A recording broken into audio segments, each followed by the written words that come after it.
21వ తారీఖు వరకు, ఈ నెల 21వ తారీఖు వరకు మొత్తానికి టైం ఇచ్చారు. సో దానికి ఒక రోజు ముందుగానే రేపటి రోజున 20వ తారీఖునే జగన్మోహన్ రెడ్డి అటెండ్ కాబోతున్నాడు కోర్టుకి. అయితే దీన్ని అవమానంగా భావిస్తుంది వైసీపీ. మా అన్ననేంటి కోర్టుకు లాగటం ఏంటి, ఆయన వ్యక్తిగతంగా హాజరు కావటం ఏంటి, అసలు ఇదేంటిది అని చెప్పేసి కొంత లోపల వాళ్ళు ఉడికిపోతున్నటువంటి పరిస్థితి. ఒక పక్క ఉడికిపోతుంటే ఇంకో పక్క మాత్రం అమ్మ జగన్మోహన్ రెడ్డి నిన్న మొన్న కోర్టుకి ఆప్షన్లు ఇచ్చావు, ఈరోజు కోర్టుకే టైం ఇచ్చావా అని చెప్పేసి ఒక పత్రాన్ని, ఒక డాక్యుమెంట్ని బయటికి తీసి మరీ పెద్ద ఎత్తున ట్రోల్ చేస్తున్నారు. ఆ డాక్యుమెంట్ అనేది ఒకసారి నేను చూపించే ప్రయత్నం చేస్తాను. ఇది నిజమో కాదు తెలియదు కానీ సోషల్ మీడియాలో పెద్ద ఎత్తున సర్క్యులేట్ అవుతుంది. అదేంటంటే ఈ టూర్కి సంబంధించినటువంటి, జగన్మోహన్ రెడ్డి టూర్కి సంబంధించినటువంటి షెడ్యూల్.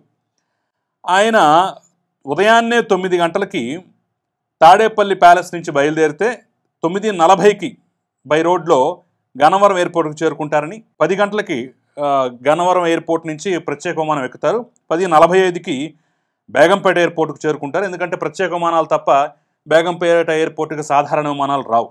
సో ప్రత్యేక విమానంలో బయలుదేరి వస్తారు.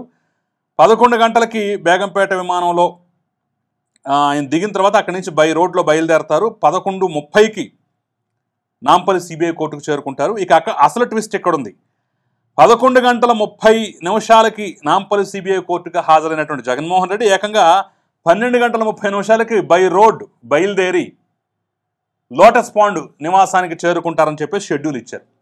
అంటే రావటం ఓకే, వెళ్ళటం అనేది మీ చేతుల్లో ఉంటుందా?